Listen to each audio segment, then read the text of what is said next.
ainda temos algumas dificuldades em uniformizar a forma como a gente está monitorando.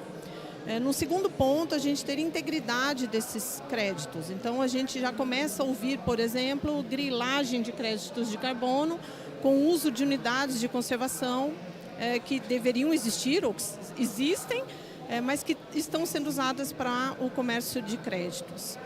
Num outro ponto, a integração de floresta e agricultura. Acho que esse ponto é fundamental e a gente precisa começar a entender que estamos juntos dentro da propriedade rural, que um sem o outro traz prejuízos ou dificuldades para ambos. Então, a gente precisa começar a integrar. E, por último, a gente ter integridade efetiva dos créditos. O que eu quero dizer com isso é saber se realmente a gente está fazendo remoção e se a gente está realmente colocando esse crédito ou o carbono, o estoque de carbono, ele realmente existe. E, por último, a gente entender dinâmica de carbono em floresta, e aí é o meu foco principal.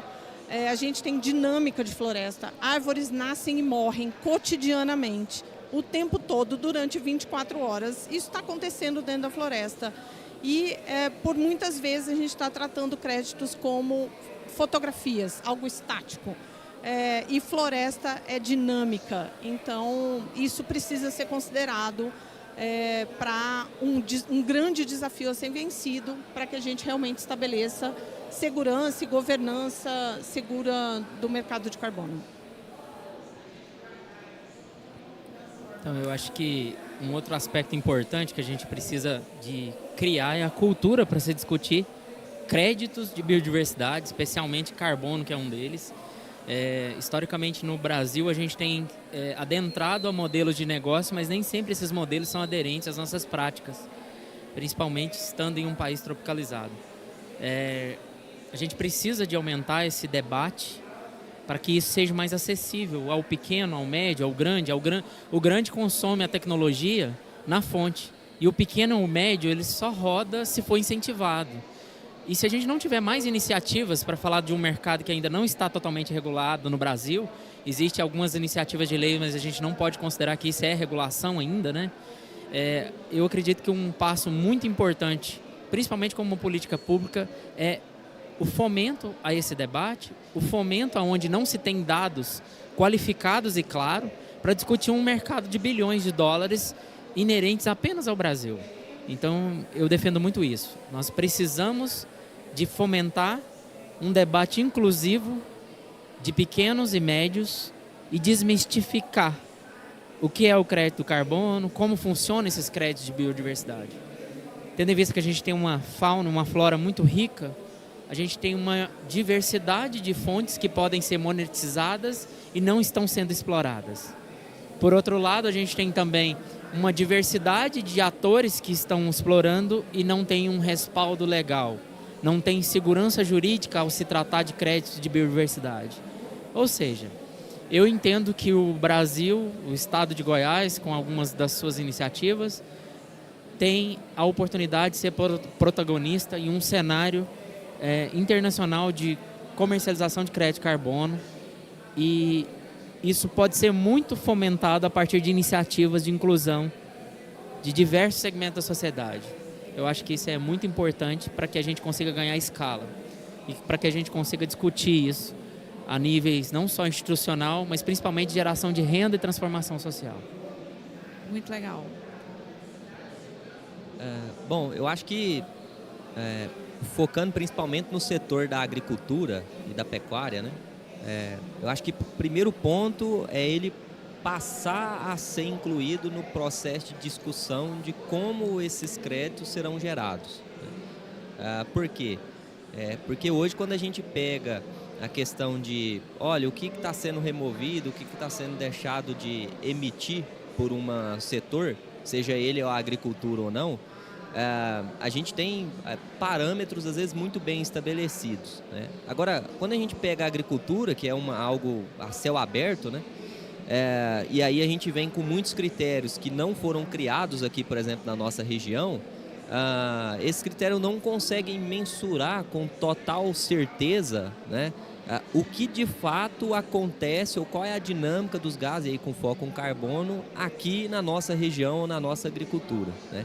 E aí acaba se trazendo dados ou parâmetros que não são a realidade aqui, e o agricultor acaba ficando com a grande dificuldade de adentrar o mercado, né? A gente tem N exemplos aqui de pessoas que estão tentando entrar no mercado, fizeram um contrato e estão aí patinando e o negócio não gera crédito, né? E aí acaba caindo até naquele contexto de, porque a agricultura não gera ou ela que não é sustentável, né? Depois a gente vai falar um pouquinho mais sobre isso, mas não, eu acho que a gente tem que colocar primeiro no debate os dados gerados daqui, né? O que de fato é a realidade e como isso vai ser compreendido internacionalmente, porque isso também não vale de nada, né? Se a gente não tiver uma padronização internacional, quem irá comprar, né, esses créditos, por exemplo, né?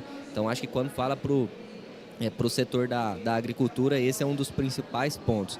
Assim como outras iniciativas muito interessantes que tiveram dentro do país, que também não deram certo, mas uma delas que dá, por exemplo, é a chamada Renova Bio. Ele, de modo geral, funciona muito bem, né, para as empresas que produzem, os agricultores, as empresas que produzem, por exemplo, o biocombustível, né, o etanol, por exemplo. Mas por que ele funciona? Porque na própria lei tem a obrigação de quem compra, que é lá o posto de combustível, ou na época a refinaria, por exemplo, né? Então funciona, porque se não fosse assim, né, quem iria comprar aquele crédito gerado ali, por exemplo, que aí não é só crédito de carbono, né, tem outras questões, quem iria, né? Porque é algo interno, tem uma regulamentação internacional, não tem? Então, eu acho que isso hoje é o maior problema que se tem pensando no setor da agricultura. E como ele tem sido cobrado a isso, né, nem ele que quer entrar espontaneamente, ele tem sido cobrado para entrar, mas nas métricas que ele não define ou participa. Muito bom, muito legal mesmo. Se por um lado nós precisamos de tecnologia, de infraestrutura, precisamos também de desenvolvimento de uma ciência, né, de métodos robustos, de modelos que representam bem a realidade do Cerrado. E aqui eu tive o privilégio de ser aluna da professora Cibele e entender que a gente não tem uma receita de bolo, né? Assim, a sustentabilidade é uma agenda de todo mundo, de todos os setores, e nós precisamos pensar em soluções, em ciência, fazer ciência regional, entender a localidade e parametrizar aí esses métodos, né? Essas metodologias. Nesse sentido, Leandro, antes de avançarmos mais na agenda, você poderia explicar um pouco sobre o projeto Goiás Verde e as iniciativas que o SEAGRE tem, que ele está desenvolvendo, e como essa iniciativa ela se conecta com a ciência e como esses dados podem apoiar as ações de estratégia de descarbonização do Estado? Ótima pergunta. Antes de começar a caracterizar ela, todos os presentes, eu sei que tem pessoas assistindo pela internet, todo mundo sabe o que é o crédito carbono, como ele funciona. Alguém tem noção ou não tem noção?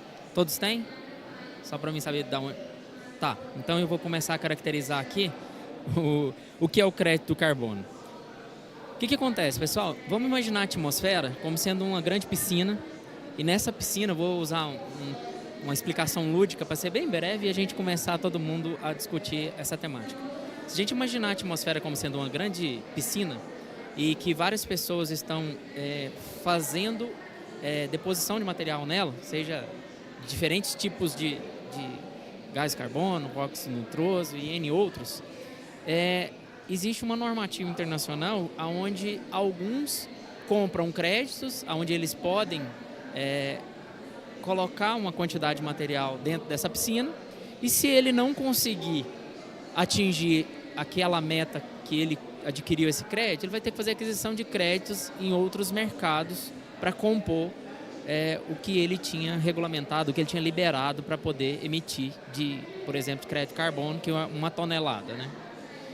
No mercado, existe o crédito regulado e o mercado livre.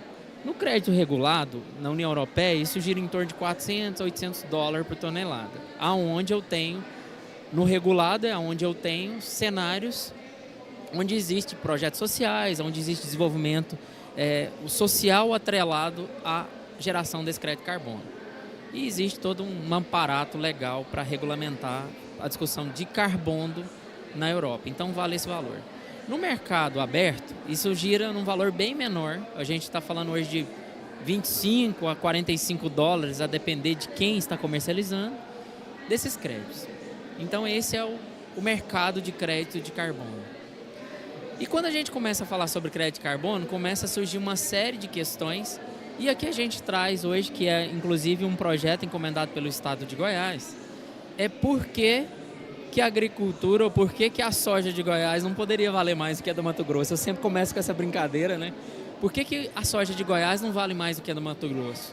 Por que a nossa soja não pode valer mais do que outro de outro estado? Tudo vai depender se a gente consegue demonstrar a sustentabilidade e demonstrar que a gente está gerando crédito de carbono. Ora, uma planta não está retirando CO2 da atmosfera e fixando no solo? Aí a pergunta que fica é quanto? Quanto segundo a técnica de manejo ou segundo a cultura? Hoje a gente não tem nenhum método sendo discutido no cenário internacional que faça isso. Então, se eu não tenho, eu estou excluindo o principal gerador de fonte de renda do estado de Goiás, que é o agronegócio. A principal força motriz do PIB do Centro-Oeste.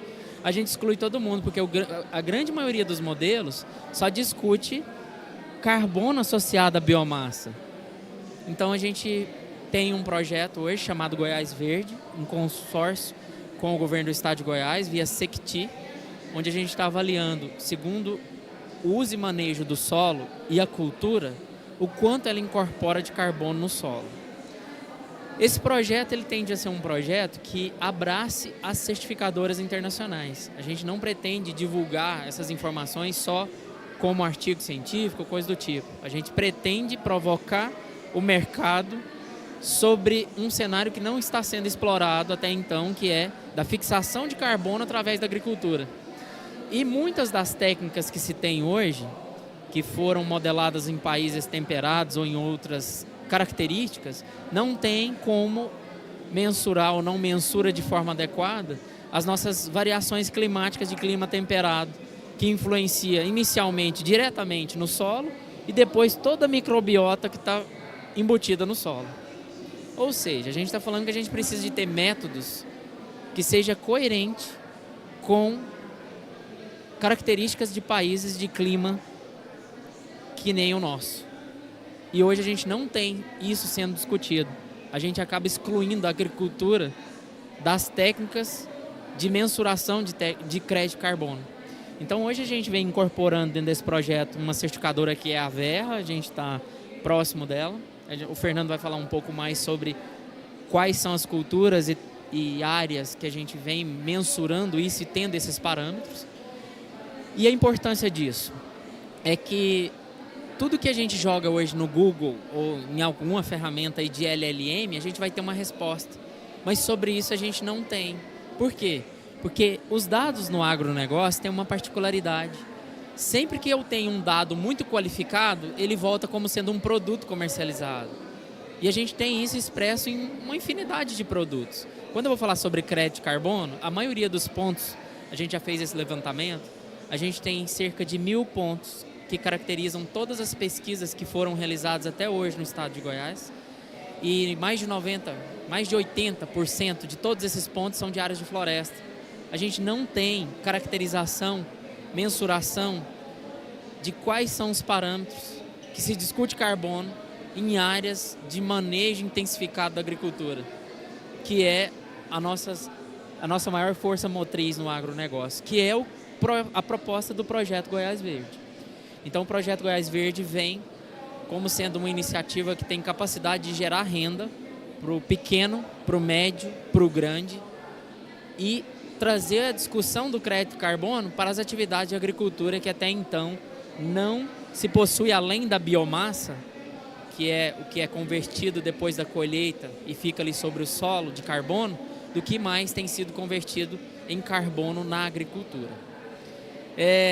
Nós não temos até então referência de outros estudos que façam caracterizações, tanto no Centro-Oeste ou em Goiás, e que façam caracterização dessas áreas que a gente vem fazendo caracterização nesse estudo, que é o estudo Goiás Verde, o projeto que é denominado Goiás Verde.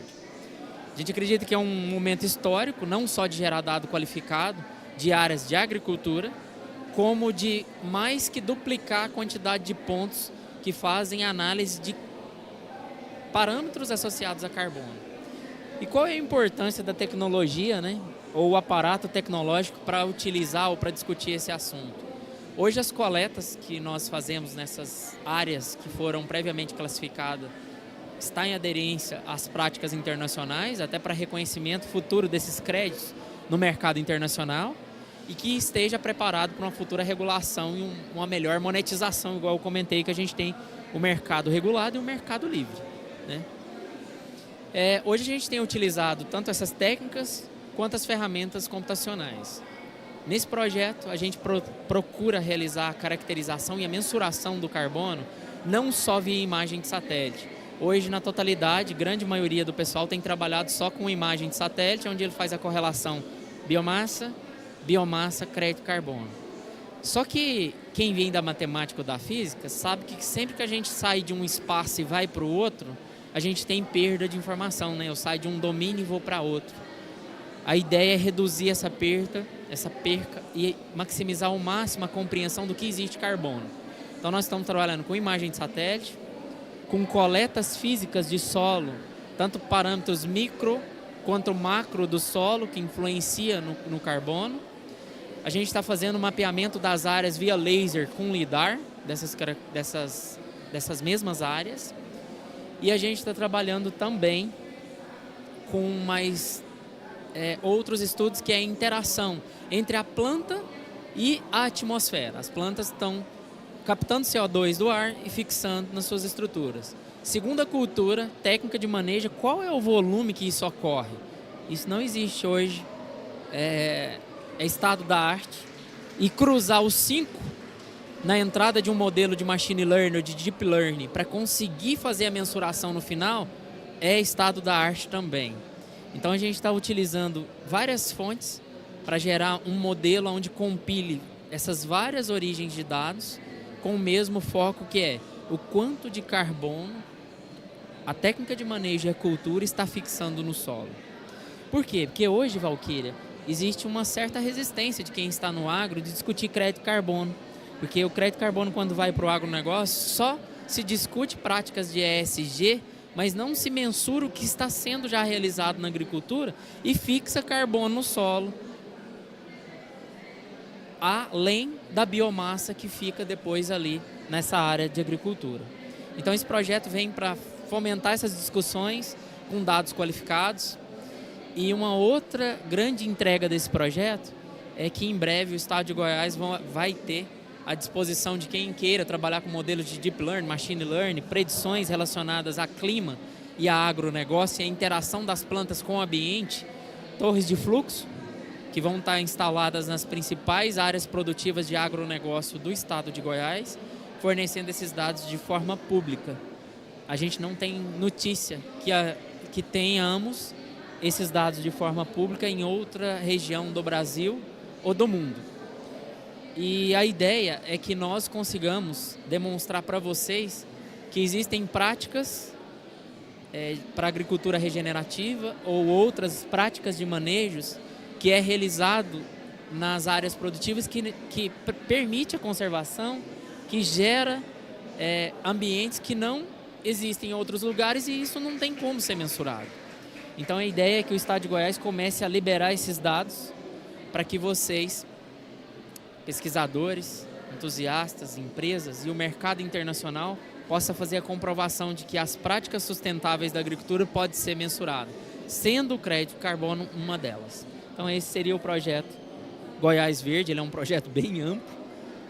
Eu parafraseo aqui o Roberto Carlos, né? Eu tenho tanto para lhe dizer. Mas o nosso tempo é muito escasso. A gente tem muita coisa. A gente está aqui no evento, o maior evento de tecnologia, né?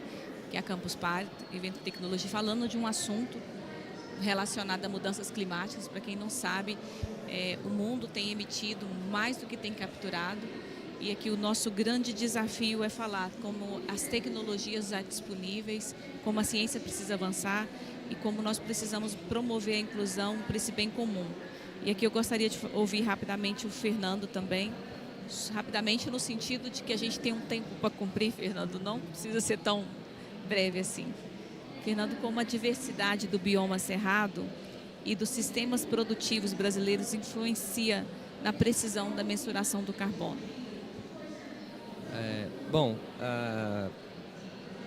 Hoje a agricultura no Cerrado brasileiro, apesar de a gente acabar verificando muito plantios de soja, de milho, né? A gente tem uma diversidade de cultivos muito grande. Então, por exemplo, só no projeto, e olha que a gente trabalha no projeto com 10 fazendas em Rio Verde, 10 fazendas em Cristalina. A gente tem áreas com soja, com milho, com trigo, com café, com cebola, com alho, com cana-de-açúcar, com citros, com algodão. Então veja a diversidade de culturas apenas em 10 fazendas que a gente está trabalhando, tá?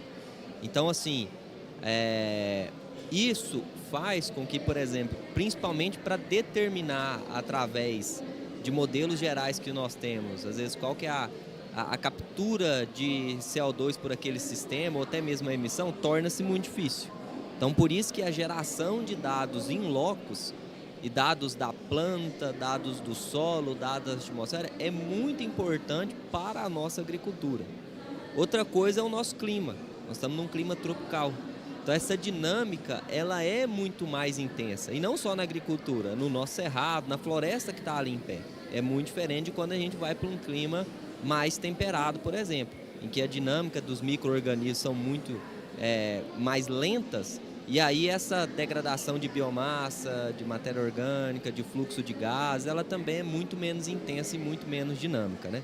Então, esse projeto tem esse papel fundamental em que esses dados gerados nessa grande biodiversidade dos nossos agroecossistemas vai ajudar e muito nessas modelagens e nessas legislações nacionais ou internacionais, para que a agricultura cada vez mais demonstre, né, que as atividades que estão sendo feitas por elas, né, permitem ou cumpram com as metas nacionais ou internacionais relacionadas aí à redução ou captura de carbono ou demais gases, né?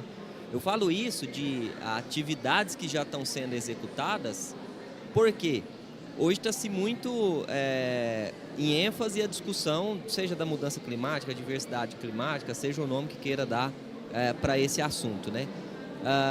E aí todos os setores estão sendo pressionados a tentar mudar, né, ou propor novas técnicas que reduzam as emissões ou capturem o CO2 que está naquela atmosfera, por exemplo. A agricultura brasileira já faz isso, ou já propõe essas técnicas desde a década de 70, uma coisa chamada Revolução Verde. Trouxeram o plantio direto, trouxeram outras técnicas que já contribuía com isso, mas ninguém falava, ninguém discutia, porque não estava na pauta, né? E desde então a agricultura vem propondo isso, os nossos agricultores, as nossas empresas, sem pensar nessa temática, né? Agora que ela veio à tona, o que a gente tem que mostrar, olha, a gente já está fazendo isso há muito tempo. Será que todos os setores estão? Será que o maior problema mesmo é só a agricultura, né? Será que não tem outros setores que talvez não estão cumprindo com nada e aí vem uma provocação? E não estão apenas se utilizando o mercado de crédito carbono? Porque se eu posso comprar, para que eu vou fazer algo para reduzir as minhas emissões, né? A agricultura não, muito antes dela pensar isso, igual eu falei, ela não pediu o mercado do crédito carbono, por exemplo, ela já vem fazendo técnicas que beneficiam isso, né? Então, a gente mensurar e ter os dados nessa nossa grande biodiversidade de agroecossistemas vai ajudar muito a nós, como Brasil, como nação, demonstrar isso que a gente tem feito, e todo mundo aqui está envolvido nisso, tá? E aí poder cumprir, né, como eu comentei, seja com metas nacionais ou internacionais relacionadas a esse mercado ou a outros mercados, né? Então vejo o projeto como um pontapé nisso, dentre vários outros que nós temos no Brasil, para fortalecer essa discussão. Obrigada, Fernando. É interessante, a gente gosta muito dos big numbers, né? A gente gosta muito de ser o primeiro país em inovação, primeiro estado de inovação, primeiro em competitividade aí voltado para o agronegócio, mas a gente tem que ser o primeiro em qualidade de vida para as pessoas. E dentro desse contexto, a gente viu quanto que a tecnologia tem sido importante para sustentar a mensuração em vários outros setores, mas como a gente tem desenvolvido com o programa Goiás Verde para o agronegócio. Mas eu gostaria de ouvir a professora Cibele para falar sobre a pilar que completa esse processo, as florestas, as recuperações do ecossistema. Professora, como o manejo das florestas nativas podem contribuir para aumentar os estoques de carbono e gerar crédito robusto? Após a fala da professora, a gente abre para as perguntas, pode ser? Então, eu gostaria de ouvir um pouco sobre como que a gente pode pensar nas florestas, como essa integração homem-natureza. Bom, muito obrigada. A primeira coisa que a gente precisa talvez entender é que a gente trabalha junto, né? Então, para que os colegas possam mensurar carbono em diversas culturas, a gente precisa ter o atendimento ao Código Florestal e a floresta dentro da propriedade. Não é mais suportável para a sociedade a supressão de vegetação, ainda que seja legalizado. Não é mais suportável para a sociedade o desmatamento ilegal. E isso acontece muito pelo avanço da agropecuária. Nós sabemos disso e os dados são claros. Então, primeiro a gente precisa entender que a floresta tem que estar dentro da propriedade. Segundo, o manejo florestal e dinâmica, como que ele colabora para o estoque de carbono. Ainda que árvores morram e a árvore morta emite CO2, a gente tem outras árvores nascendo, germinam, se desenvolvem, crescem e estão estocando carbono. Então, a gente tem aqui parcelas permanentes no Cerrado, já há um tempo. Trabalhamos em parceria com a doutora Beata Madari e Márcia Thaís Carvalho, na Embrapa Arroz e Feijão, também fazendo o contraponto entre florestas e as culturas agrícolas. Então, tanto estoque de biomassa de cultura agrícola, quanto estoque de biomassa de carbono no solo, e estoque de biomassa, carbono no solo dentro da floresta, e estoque de biomassa na formação vegetacional. Em uma área de cerrado, de restauração, com 10 anos de restauração, anteriormente era uma pastagem, a gente passa aos 10 anos ter um retrato de aproximadamente 30 toneladas de CO2 equivalente. E isso para uma área de cerrado sentido restrito, em que a gente tem um campo bastante aberto, com bastante insolação. Então, é uma área que efetivamente pode colaborar. Então, é manejo florestal e restauração, trabalhando juntos dentro de um projeto de ARR, validado tanto por certificadoras internacionais, quanto com a possibilidade de criação de uma certificadora nacional. Já é uma proposta bastante viável da USP, para que isso aconteça e viabilize projetos de ARR para agricultores familiares ou pequenos e médios, assim como grandes proprietários. Mas o fato e o recado que eu quero deixar para vocês o manejo florestal precisa de regulamentação no Estado, algo ainda não visto pela Secretaria Estadual de Meio Ambiente do Estado de Goiás. Para que eu tenha manejo florestal, eu preciso ter regulamentação, algo que a gente ainda não tem. Então, regulamenta-se tudo, menos a floresta, aumenta-se a quantidade de supressão, aumenta o desmatamento ilegal em prol, e sabemos disso, de agropecuária ou de abertura de áreas, às vezes, e por vezes, deixadas completamente abertas, mas a vegetação já foi. Então, esse é o recado que eu tenho que deixar para vocês aqui. Floresta importa dentro da propriedade rural. Obrigada. Obrigada, professora. Eu gostaria de ver aqui com a organização, Dani, como que está o nosso tempo. Posso tocar? A gente tem quanto tempo ainda?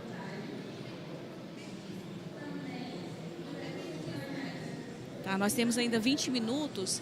Eu gostaria de abrir, ver se tem alguém, Márcia, se a gente tem participação do público, se tem perguntas direcionadas. Se não tem, eu tenho mais algumas provocações aqui para fazer. Podemos continuar? Então, o assunto é muito bom. Professora, vamos retomar. A gente viu a questão da participação das florestas na área rural. E as cidades? Como que a gente pode falar de emissões e captura de carbono nas cidades? Como que a gente pode falar das emissões da cidade, das ondas de calor? Qual que é o papel, do que você pode trazer para a gente da questão da engenharia florestal? Então, a engenharia florestal da UFG tem trabalhado nos parques urbanos do município de Goiânia, também com a quantificação de carbono em bairros a partir da vegetação. Então, biomassa arbórea, e essa quantificação é importante exatamente para a gente saber o papel desses parques, né? O que muitas vezes chega até a gente é assim, para que a gente aumente o estoque de carbono, vamos plantar árvores. E essa é uma questão importante, porque a gente tem um bioma cerrado composto por 3 formações vegetacionais, formações campestres, formações savânicas e formações florestais. E, por vezes, a gente tem parques urbanos, por exemplo, em regiões em que a formação não é florestal, a paisagem não é florestal. E aí a gente está, de alguma forma, inserindo um componente, que são árvores, para uma composição que não deveria ser, mas que a gente faz, porque todos nós precisamos de sombra, queremos ir aos parques, queremos ter um ambiente para o nosso piquenique ou para o nosso descanso no final de semana. Então a gente coloca árvore, mas a gente precisa entender que árvore não é o único componente a estocar carbono. A gente tem um projeto lindo da Secretaria Estadual de Meio Ambiente, que são os campos do Cerrado, estocando uma quantidade enorme de carbono e que poderiam também estar nas nossas áreas urbanas, né? Porque também tem a possibilidade de maior infiltração de água, que é uma questão no município de Goiânia muito importante, e outros municípios do estado e outras regiões brasileiras. Então, os parques urbanos fazem o papel também de estoque de carbono, mas a gente precisa pensar também no processo de infiltração de água, quando a gente tem os períodos chuvosos, e quem é morador daqui de Goiânia sabe exatamente como é que funciona, mas isso não muda para quem é morador do município de São Paulo ou para quem é morador do município do Rio de Janeiro. Então, escoamento é algo importante, os parques urbanos não fazem só o papel de estoque de carbono. E por último, a gente falar sobre o corte de árvores. Esse é sempre um tema muito polêmico, né? Por que nós vamos ficar cortando árvores? Porque as árvores morrem. E quando as árvores morrem, elas emitem CO2 pela própria decomposição desse material. Então, às vezes, a gente vai lá, retira uma árvore que está em processo de queda, ou que tem risco para a vida humana ou para outros bens, e substitui esse indivíduo. E esse processo precisa acontecer. E a gente não vê isso com clareza. Então, os parques podem funcionar, as nossas ruas, todas elas precisam nos ajudar em melhor condição térmica, a gente tem diminuição de temperatura, escoamento e estoque de carbono. Obrigada, professora. Leandro, eu gostaria de te ouvir como que a gente tem aqui um pouco mais de tempo. Fala para a gente como o projeto Goiás Verde, ele tem de insumos também em relação de dados, essa integração campo e cidade. A gente está falando de carbono para a gente não se sentir localizado, né? Porque a gente está falando de território também. Quais são as informações que podem vir com os resultados dessas pesquisas e quando ela pode beneficiar também a gestão das cidades? Então, nesse aparato, ótima pergunta, Valquíria. Nesse aparato tecnológico que a gente está trabalhando, as torres de fluxo têm uma capacidade muito grande de mensuração a áreas de maior proporção do que está sendo emitido de uma diversidade de gases com precisão muito alta, reconhecida no cenário internacional. Que a gente também está com um braço para compreender essa dinâmica do balanço de carbono, atmosfera, fontes de emissão. A gente não está trabalhando exclusivamente campo, apesar de ter um projeto com essa temática, mas esses métodos que a gente vem trabalhando, eles podem subsidiar, inclusive, como que está o balanço de carbono dentro das cidades. Se tem indústria que está emitindo, quais são as características dos gases que estão sendo emitidos. Porque se fala muito sobre CO2, mas a gente tem os óxidos nitroso que causam um impacto negativo muito grande. Então a gente consegue fazer essa mensuração também.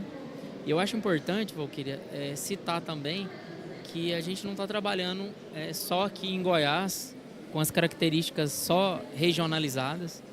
Hoje, para fazer esse projeto, para desenvolver esse projeto, a gente está com uma série de parâmetros que foram colhidos na Antártida até para a gente ter uma ideia de solos inertes ou de solos que se acredita que são solos que estão preservados. Então, a gente está fazendo correlação a partir desses dados que são colhidos nessa região.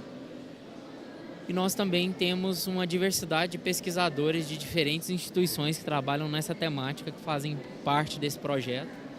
Então, a gente acredita que os resultados do projeto Goiás Verde transcendem a aplicação na agricultura. A gente tem uma diversidade de modelos que a gente já tem os resultados preliminares. Em breve, a gente deve comunicar isso em conjunto com a Secretaria de Inovação do Estado de Goiás. Inclusive, a gente já tem a caracterização de quais são as propriedades a um nível de resolução espacial alto, mas quais são as propriedades de Goiás que tem crédito ou não tem crédito e qual é a curacidade desse resultado. A gente tem também um índice que me fala se aquilo lá está convergindo e qual é a curacidade que eu tenho. Isso impacta a dinâmica de comercialização e do uso e território, né, das propriedades, das práticas, do manejo que está sendo aplicado nessas propriedades. Em um determinado momento a gente vai estar abrindo isso para a sociedade, já é um resultado do projeto.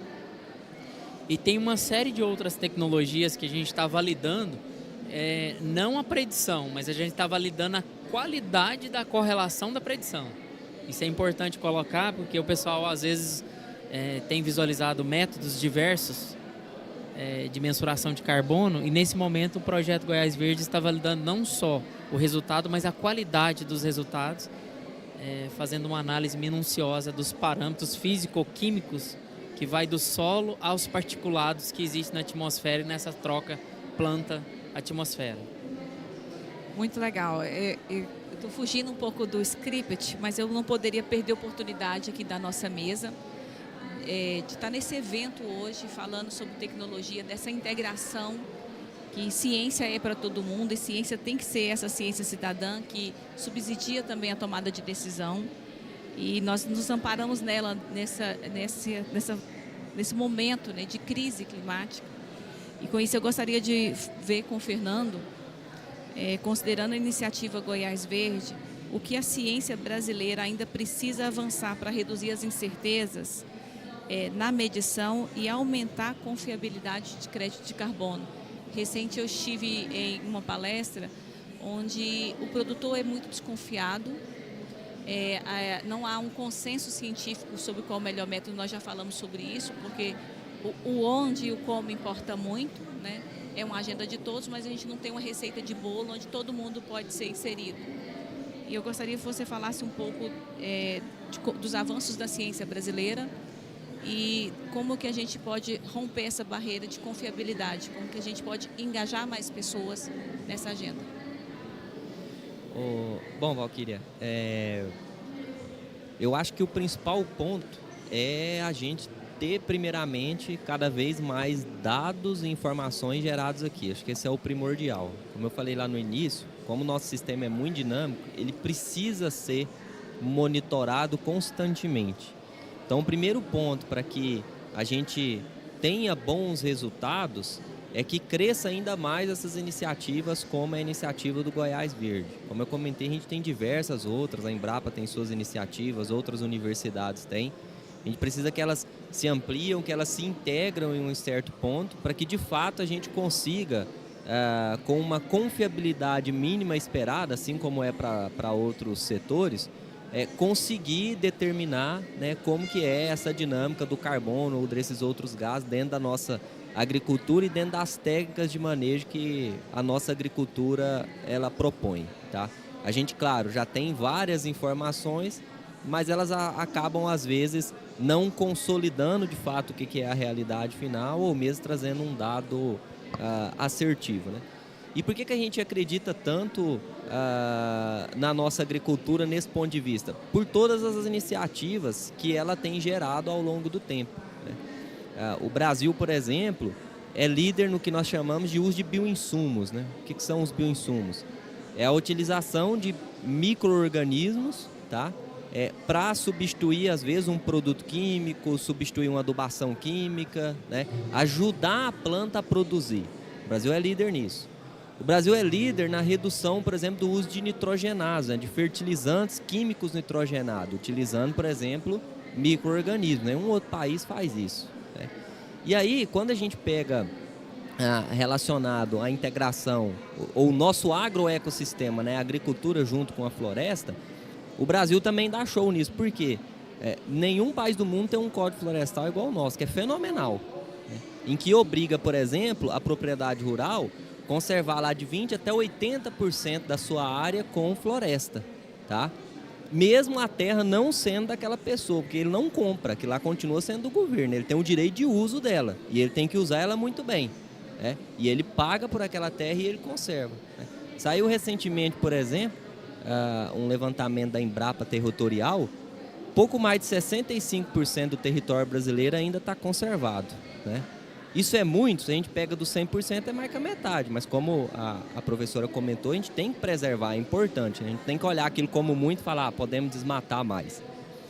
E desses 65%, quase metade, quase 30% está dentro das propriedades rurais. Olha aí, né? Quase 30% está dentro das propriedades rurais, desses 65% que é conservado. Teve um outro estudo que saiu do governo do estado de Goiás, acho que saiu junto com a SEMAD, se eu não me engano, que eles pegou a evolução de biomassa, né? A gente falou de biomassa aqui. Então eles calcularam a biomassa no estado de alguns anos atrás para hoje, por exemplo. E viram se essa biomassa aumentou, diminuiu, independente da fonte dela, né? Sabe onde teve o maior aumento de biomassa?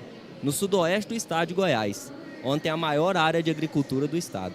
E onde teve a maior perda de biomassa foi mais ao norte do estado, né, onde a gente tem muitas áreas preservadas, a gente tem um clima que é intenso lá, é mais quente, o solo é mais árido, a gente tem muito problema com incêndio, né?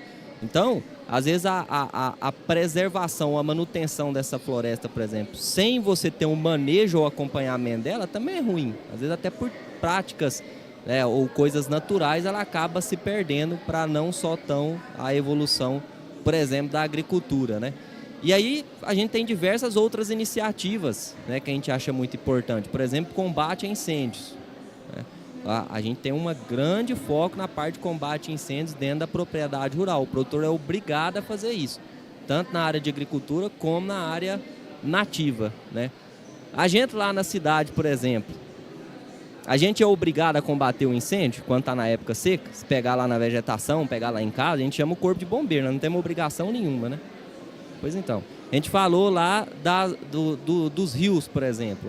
Tem vários rios que passam pelas cidades também.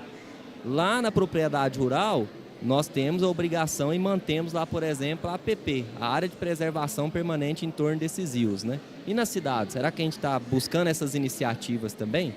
Então, ou seja, a gente tem muita coisa boa dentro do nosso agronegócio, junto com a preservação ambiental, junto com a preservação de fauna, junto com a preservação de flora, e que a gente tem que cada vez mais tentar explorar isso através de dados, né, e de informações, para trazer isso para a população em geral, para trazer isso para os outros setores, para trazer isso para a comunidade internacional, para demonstrar, né, o que Goiás, o que nós como brasileiros temos fazendo nessa temática dentro do nosso agronegócio, né? Então é esse o último recado aqui que eu deixo, né, relacionado aqui.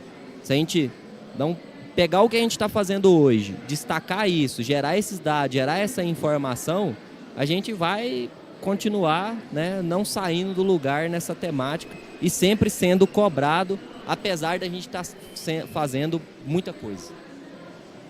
Obrigado, Fernando. Vamos abrir para as perguntas do nosso público.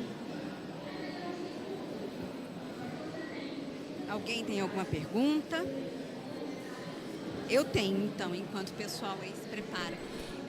Cibele, eu queria que você falasse um pouquinho mais sobre essa questão do sequestro de carbono nos parques urbanos. Além do Goiás Verde, é um projeto muito interessante que a gente conhece, o Estado desenvolve outros, esse que você citou, e outras possibilidades também. Então, assim, me interessou muito essa perspectiva. Se você puder falar mais um pouquinho. Falo sim. Muito obrigada pela oportunidade de tratar sobre isso.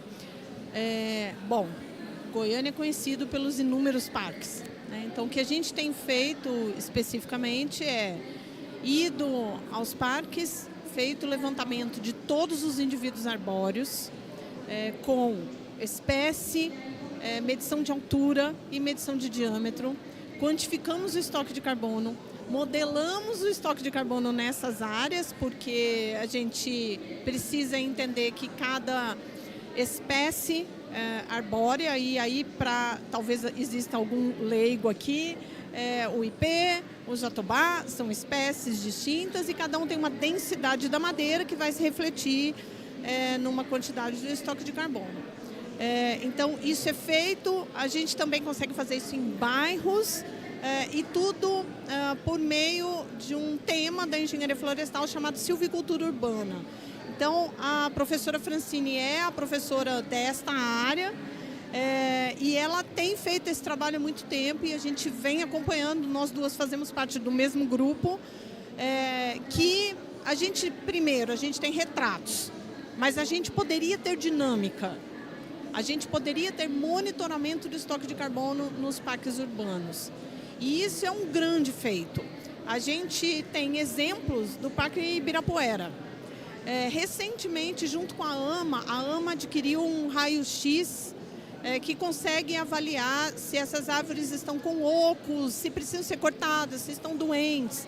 Isso é um enorme benefício para o município, porque eu consigo substituir aquele indivíduo e aumentar, então, a captação de carbono. Então, a gente já tem esse trabalho encaminhado. Agora, a gente está fazendo dentro da UFG, em várias unidades acadêmicas, o estoque de carbono nessas unidades. Então, isso, se unir Estado e município, a gente consegue ter um panorama de estoque de carbono de parques urbanos e fazer um monitoramento, uma dinâmica de estoque de carbono dos parques urbanos. Obrigada, professora. Alguém mais gostaria de fazer mais uma pergunta? Então, eu vou fazer a segunda pergunta, Valquíria, para a gente passar para os demais. É possível começar esse monitoramento, estudar essa dinâmica de jardins jovens? Se a gente pensar, por exemplo, numa escola que vai implementar um projeto paisagístico trazendo árvores? Não só pode, como deve. E é exatamente o que eu estou iniciando agora, numa área dentro da UFG. A gente vai fazer a implantação de um sistema de restauração e vamos acompanhar a dinâmica de carbono. Da mesma forma, a gente tem feito nessa área lá em Rio Quente. Já temos 2 anos de monitoramento da dinâmica e isso pode ser feito desde a implantação ou parques já instituídos. Perfeito. Obrigada, professora.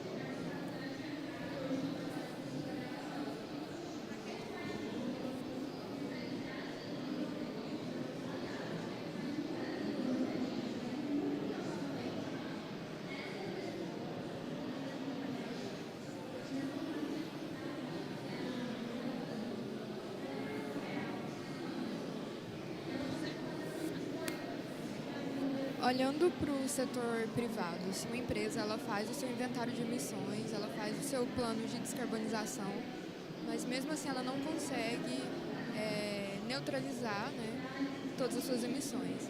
Qual que seria a melhor estratégia de compensação dessas emissões, né, visto que as tecnologias de monitoramento ainda para um plantio compensatório estão em fase de desenvolvimento? Quem sente vontade de responder? Fernando? Leandro?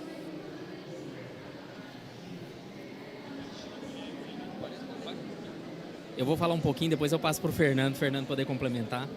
Então, quando a gente vai para a área de inventário na agricultura, o pessoal tem trabalhado mais na parte de floresta ou de pastagem, né? A gente não tem especificamente para culturas do milho, da soja, não se tem incluído esse pessoal. O máximo que tem sido feito é o levantamento da biomassa que tem ali sobre o solo e estimado o carbono, mas isso não tem sido mensurado de forma financeira. Então isso não tem ocorrido. Então o projeto Goiás Verde surge justamente para isso. A gente tentar estimar um processo onde eu consiga incluir esse produtor ou essa empresa. No mercado, de um modo geral, quem fez o seu balanço e ficou devendo, que não tem crédito suficiente, ele deve fazer aquisição. É o que rege o mercado atualmente. Se eu não atingir as metas, eu preciso de fazer aquisição no mercado. E o que a gente está provocando, começando as provocações, aquilo que não gerou, a agricultura talvez pode subsidiar fornecendo créditos para comercialização. qual é as barreiras de entrada nessa discussão? Que as certificadoras, muitas vezes com seus processos para climas temperados, quando a gente vem para um país tropicalizado onde a degradação da matéria é muito acelerada, se eu aplicar a mesma técnica, talvez não vai conseguir mensurar que tenha incorporado carbono só na matéria orgânica, por exemplo. Então, a gente tem essas questões que precisam ser levadas em consideração. A gente tem 2 pontos, né? Isso que o Leandro comentou, então se ela não atingiu, se ela está dentro de um mercado regulado, ela vai ter que, de certa forma, compensar aquilo. Hoje os créditos é a principal forma, né? O Brasil está criando agora o mercado, então todos os setores, a não ser a agricultura primária, e eu acho que também a parte do sanitário, acho que os lixões, alguma coisa assim, também não entrou, né? Então, quer dizer, eles não são obrigados, a princípio, a cumprir alguma meta, né? Quando a gente fala agricultura primária, é o agricultor, é quem está dentro da porteira, né? Quem está fora, a indústria, vai ter que passar a cumprir, né? Agora, qual que é a outra estratégia que ele pode ter? É buscar, e aí talvez o pessoal tenha chamado de transição energética hoje, mas transição de modelos, né? Técnicas que dentro do processo dele faça ele, por exemplo, bater essa meta depois num futuro mais próximo, caso ele tenha oportunidade, né? A gente tem vários exemplos para isso. Por exemplo, há muitos anos atrás, quando surgiu aquela questão nós temos um buraco, um afinamento da camada de ozônio. Foi ver qual que era o problema, era os CFCs, né? Onde que eles estavam? Estava na refrigeração, no ar-condicionado, no desodorante, né? Todo mundo aqui parou de usar isso? Não. E a camada de ozônio, ela está se regenerando de uma certa forma. Por quê? Porque se encontrou outros mecanismos para continuar a refrigeração, continuar lá o desodorante, com outras moléculas que não são tão nocivas. Nós estamos aqui no palco da Petrobras, né? Ela nasceu como uma empresa petrolífera. Hoje ela já não é mais uma empresa só petrolífera, né? Então ela hoje produz energia ou várias outras coisas buscando outros processos ou outros métodos, né? Então vejo hoje também que cada vez mais os setores vão ter que buscar, né, aí essa transição energética, técnicas mais sustentáveis dentro do seu processo para poder, vamos dizer assim, fechar essa conta, né? Um outro exemplo muito legal aí da agroindústria. Tá vindo muito agora para o estado de Goiás a agroindústria de milho, produção de etanol de milho, né? Ela tem uma produção de carbono limpo muito grande, né? E aí o que eles fazem com isso? Por exemplo, ele pode ser armazenado para ser utilizado em um hospital, ao invés de ser lançado para a atmosfera. Ou ele pode, por exemplo, alimentar algas, e essas algas produzem biomassa e captam CO2, né? Porque aí ela é uma das principais captadoras de CO2 da atmosfera. E aí aquela biomassa depois você pode usar para vários outros processos, até para produzir etanol novamente, né? Então, assim, eu estou demonstrando estratégias, né, que dentro da indústria ou outros setores, eu acho que o pessoal vai ter que cada vez mais olhar isso e não só se abraçar em adquirir créditos, por exemplo, porque ele não está cumprindo com as emissões, por exemplo. Eu vou pedir licença, porque eu gostei muito da pergunta dela, sabe? E de uma certa forma eu gosto de pesquisar esse assunto. Greenwash é crime e da falta de regulamentação do mercado também acontece de tudo. Por isso que é importante desenvolver métodos confiáveis e que respeite a localidade, a regionalidade de cada, ou o objeto, o modelo de cada negócio. O Leandro e o Fernando trouxeram aqui, a professora trouxe também as questões da cidade, como a cidade pode fazer para balancear aí as suas emissões também. Mas a gente teve, o ano passado, a primeira empresa brasileira a ser multada no mercado internacional por greenwash. Então, nós estamos sempre emitindo e a estratégia de mitigação vai fazer toda a diferença do resultado que a empresa quer. Então, a tecnologia está aí para isso, né? Ela é um agente importante e a regulamentação vem a normatizar, dar mais credibilidade e segurança jurídica também para as empresas. É positivo, no final. Márcia, eu acho que a gente fecha o painel por aqui.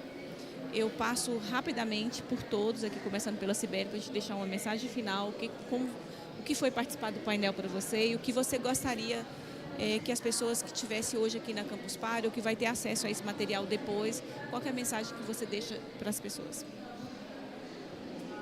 Bom, agradecer a todos vocês. Quando a Márcia entrou em contato comigo, a minha resposta primeira foi: que belíssimo convite. Achei incrível, excelente a gente estar aqui, falar sobre esse tema aqui. Então, muito obrigada. Obrigada, Márcia, mas obrigada a Valquíria. A participação dos colegas sempre me engrandecem muito. Eu saio daqui com a minha cabeça um monte de coisas para pensar e possibilidades de pesquisa, né? Porque a cabeça do pesquisador funciona mais ou menos assim, né? A gente sai daqui nunca com menos trabalho do que a gente chegou, sempre com mais ideias e mais trabalhos, e isso é ótimo. Então, eu deixo aqui a mensagem de que as florestas importam muito, mas não só as árvores, mas todas as formas de vegetação, principalmente o cerrado, e a nossa luta para que ele se mantenha de pé. É isso que eu tenho para deixar aqui. Muito obrigada. Muito obrigado, pessoal. Foi um prazer participar com a Valquíria, Cibele e o Fernando desse painel, com todos vocês que estão aqui presencial ou pela internet. E eu encerro fazendo uma provocação de que por que a gente não pode continuar ajudando o Brasil a crescer em qualidade, por que a gente não pode validar e verificar se realmente essas metodologias são as melhores para o nosso cenário e que a gente tenha mais coragem de poder estar nas mídias falando sobre aquilo que a gente faz com excelência, sobre o que a gente tem de diferencial, porque se existe muita coisa que é feita com extrema tecnologia na agricultura, e muitas vezes o pessoal pensa que tecnologia é só a computação é ferramenta e é parte desse processo. Mas a gente tem tecnologia que começa no solo, na semente, até chegar lá no final do ciclo da vida da planta, que está embutido em todo esse processo produtivo que faz com que esse país seja o maior produtor de alimento do mundo. E a gente precisa contar para o mundo também que em todos esses processos que têm capacidade de gerar renda, transformar socialmente e financeiramente, a gente também tem condições de discutir isso. A professora Cibele trouxe um spoiler de alguns bem pontuais projetos que ela faz nessa temática e que tem capacidade de gerar renda, de transformação social. E a gente precisa de ter um pouco mais de intrepidez ao falar sobre isso, porque às vezes a gente está indo lá fora buscar tecnologia e esquecendo que a gente tem produzido material de grande valor econômico, financeiro, social, e isso tem sido divulgado pouco. Então fica aqui para os demais pares, para os participantes, que a gente tem um mercado vasto e a gente precisa de se posicionar melhor, tanto na comunicação quanto na exploração de técnicas, de novos métodos. Seria isso, meu muito obrigado. E eu não poderia deixar de passar esse momento para aqueles que não conhecem, o CEAGRA é o Centro de Excelência em Agricultura Exponencial, que fisicamente está no estado de Goiás, mas tem atendido todo o Brasil. E a gente tem desenvolvido projetos como o ICT, vinculado a uma instituição de pesquisa, e tem abraçado pesquisadores de diferentes partes do Brasil e fora do Brasil. E fica o convite para aqueles que tenham interesse de aplicar tecnologias no agronegócio, voltado para a indústria ou para a academia, que esteja próximo conosco. Muito obrigado. Bom, pessoal, obrigado muito, Valquíria e Márcia, pelo convite. É uma satisfação poder estar aqui com o Leandro, com a Cibele. Pessoas de diferentes áreas falando sobre essa temática num evento focado aí em tecnologia, né? Eu que não sou da área, sou agrônomo, mas vendo a importância do tema, ele está sendo discutido e falado aqui. E porque, claro, o projeto, né, falando do projeto Goiás Verde, abraça isso, né? Abraça a tecnologia, a inovação. Então, é uma satisfação estar aqui com vocês. Espero que cada vez mais essas iniciativas internas, né, vinda do estado de Goiás, vindo de outros estados, cresçam nos diferentes segmentos, né? Quem está na tecnologia, quem está na farmácia, quem está na agricultura, enfim. Porque cada vez mais elas serão necessárias e a gente não precisa sempre ficar esperando o que vem de fora, né? A gente tem total capacidade de criar e fazer aqui dentro. Eu acho que isso é um exemplo disso, né? Dessas pessoas que estão aqui hoje. Então, obrigado. Obrigado. Encerro aqui o painel e fica o convite, um agradecimento aqui à Secretaria de Estado de Ciência e Tecnologia, a pessoa do Zé Frederico e toda a equipe da Secretaria que está aqui nos apoiando. Muito obrigada.